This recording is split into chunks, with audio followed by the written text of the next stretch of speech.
तो दोस्तों और एक एपिसोड में आपका स्वागत है। और आज हम डिस्कस करेंगे अभी जो इंडिया नेपाल और जो अभी इंटरनेट में एक वायरल हो रहा है प्रो हिंदुस्तान और हिंदू राष्ट्र के बारे में। आज उस बारे में हम अपना ओपिनियन रखेंगे।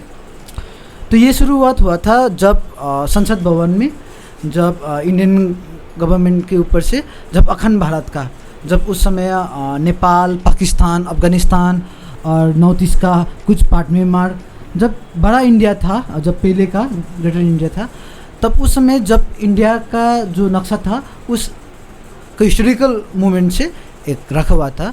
तब क्या हुआ कि नेपाल में उन लोग ने गलत तरीके से ले लिया।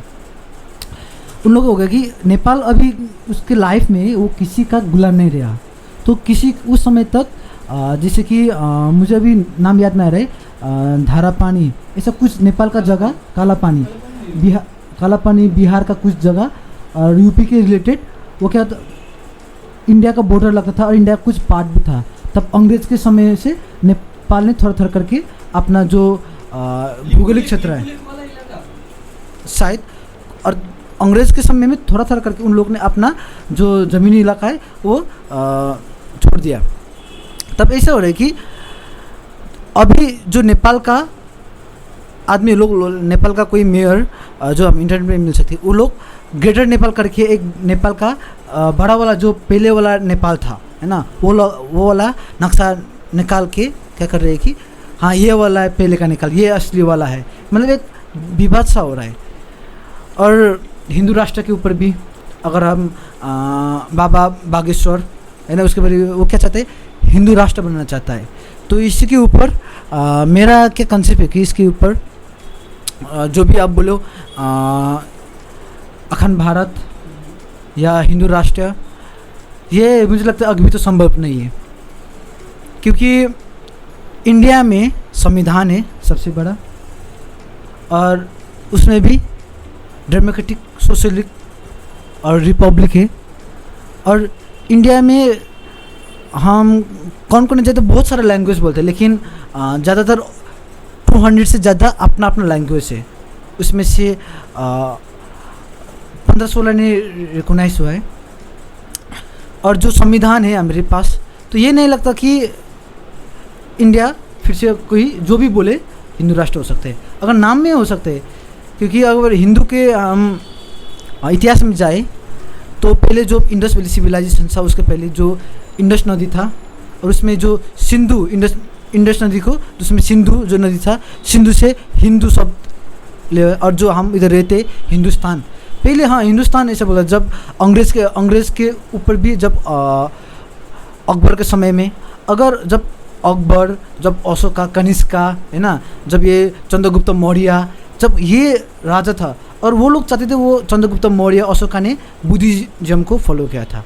अगर वो चाहते थे तो क्या कर सकते थे, पूरा हिंदुस्तान को एज अ, जैसे कि अभी चाइना में जाता है बुद्धिज्म जाता है, उसे बुद्धिज्म कर सकते थे। और जैसे कि अकबर आया, वो तो मुस्लिम था और वो चाहते थे पूरा हमारे देश को मुस्लिम कर सकते थे। लेकिन पहले हम इतिहास में जाने तो वो नहीं हो रहा है कि अगर कोई पावरफुल आदमी अगर पोस्ट में है तो वो कन्वर्ट नहीं कर सकते।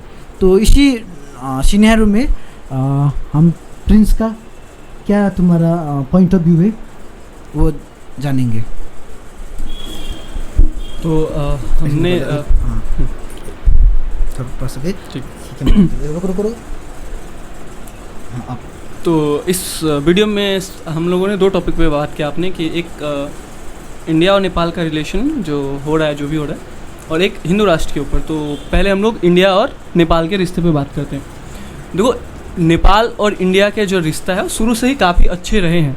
पिछले कुछ सालों से ऐसा मानना है कि वहाँ का जो अभी जो गवर्नमेंट है, जो अभी की जो वहाँ की सरकार है, वो थोड़ा प्रो चाइना ज़्यादा इन्फ्लुएंस है वहाँ पे, जिसके वजह से 6 महीने 7 महीने पे कुछ ना कुछ ऐसा इशू होते रहता है, जिससे टकराव की स्थिति आती है।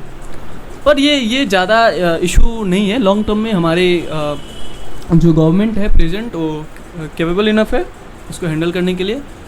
अब आते हैं सेकंड और मोस्ट इम्पॉर्टेंट टॉपिक, हिंदू राष्ट्र और बाबा बागेश्वर का बात। देखो, बाबा बागेश्वर में लोगों की बहुत आस्था है, ठीक है, बहुत अच्छी बात है।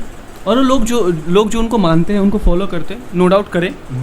हर मतलब देश में सब चीज़ का अपना एक अलग स्थान है, उसी तरीके से आस्था का भी अपना स्थान है। तो जिनको जो हनुमान जी में मानते हैं, मैं खुद मानता हूँ हनुमान जी में बहुत, तो जो उनमें मानते हैं, ठीक है, बहुत अच्छे मानते हैं। अगर वो जो करते हैं, जो पर्ची निकालते हैं, उससे अगर लोगों का प्रॉब्लम सॉल्व हो रहा है तो इसमें बुराई क्या है? सिंपल सी बात है ना, बुराई क्या है? वो बहुत अच्छी बात है, लोगों को उसको मानना भी चाहिए, उनके पास जाना भी चाहिए। अब आते हैं उनका लेकिन वो जो बात बोलते हैं हिंदू राष्ट्र का, हाँ, मैं इससे सहमत नहीं करता हूँ। बीइंग अ इंडियन नहीं करता हूँ। क्यों नहीं करता हूँ? क्योंकि इसके मेरे पर्सनल रीजंस है। पर्सनल रीजंस क्या है? मैं एक डेमोक्रेटिक देश में पैदा हुआ हूँ। मेरे देश में संविधान है। मेरा देश संविधान से चलेगा। यहाँ की जो सरकार है उसको हम चुनते हैं, एक टाइम पीरियड के लिए चुनते हैं, और अगर उस टाइम पीरियड के बाद अगर उनका काम हमें पसंद नहीं आता है तो हम उसको हटा देते हैं, वोट आउट करके बाहर निकाल देते हैं, ठीक है। लेकिन बाबा बागेश्वर, विद ड्यू रिस्पेक्ट, वो जो हिंदू राष्ट्र की बात करते हैं उन्हें नहीं करनी चाहिए। क्यों नहीं करनी चाहिए? कि वो बोलते हैं हिंदू जगाने आया हूँ, तो हिंदू सोया कब था? हिंदू सोया कब था? हिंदू को आप जगाने आए हो। और आप जो हिंदू राष्ट्र की बात करते हो, आप कैसे हिंदू राष्ट्र बनाओगे? कैसे बनाओगे आप हिंदू राष्ट्र? आप बोलते हो अगर हिंदू राष्ट्र का कॉन्सेप्ट देखें, अखंड भारत का कॉन्सेप्ट देखें, तो पहले अफगानिस्तान भी हमारे अंडर था वहाँ पे। बांग्लादेश और पाकिस्तान की तो बात ही क्या करें, वो तो 1947 तक हमारा ही पार्ट था। नेपाल के भी कुछ हिस्से थे। तो आज के टाइम में क्या पॉसिबल है सबको मिला के एक, आप कैसे करोगे? क्या कैप्चर करोगे? नहीं, जो कि पॉसिबल नहीं है। आप यहाँ पे हिंदू मुस्लिम में इतने जो डिफरेंसेस होते जा रहे हैं आज के टाइम में, तो जब आप पाकिस्तान को अपने में मिलाओगे, वहाँ के जो 25 करोड़ मुस्लिम्स है वो भी यहाँ पे आएंगे, बांग्लादेश के जो 20 करोड़ है वो भी यहाँ पे आएंगे। तो क्या इससे क्या डिफरेंसेस बढ़ेगा या और घटेगा और बढ़ेगा? और बढ़ेगा। अभी हमारे यहाँ पे इतने हैं, हमारे इतना उनसे सही है गलत है बात की बात है, इतना प्रॉब्लम्स होता है, वहाँ के भी जो लोग आ जाएंगे तो और प्रॉब्लम होगा। तो अब क्या होता है, क्या हिंदू राष्ट्र का जो एक कॉन्सेप्ट है क्या पॉसिबल है? हाँ, टेक्निकली पॉसिबल है। कैसे पॉसिबल है? ऐसा नहीं कि हम उनको कुछ अटैक करें, पाकिस्तान को अपने में मिला ले, जी नहीं मिला, वो पॉसिबल नहीं है। हाँ, हम पाकिस्तान, अफगानिस्तान, बांग्लादेश, नेपाल, म्यांमार मिला के अगर जैसे सार्क जैसा संस्था है, G20, ऐसा कुछ बना दें और उसका नाम अगर हम हिंदू राष्ट्र रख लें, हाँ, तो ये पॉसिबल है। पर जो हिंदू राष्ट्र बनाऊंगा, हिंदू जगाने आऊँगा, ये सब ध्यान भटकाने वाले मुद्दे हैं। बेसिक टॉपिक से रोजगार, शिक्षा, स्वास्थ्य, ये सबसे ध्यान भटकाने वाले मुद्दे हैं और कुछ नहीं है। तो इसको ज़्यादा इंपॉर्टेंस नहीं देना चाहिए। बाकी बाबा बागेश्वर जो कर रहे हैं बहुत अच्छा कर रहे हैं, उनसे अगर लोग ठीक हो रहे हैं तो अच्छी बात है। तो ये था हमारा ओपिनियन। हमको सपोर्ट करने के लिए आप हमारे चैनल अथवा जो पेज में आप देख रहे हैं उसको आप फॉलो कर सकते हैं। और नेक्स्ट पॉडकास्ट आप किस टॉपिक में चाहते हैं उसके लिए भी आप हमको कमेंट कर सकते हैं।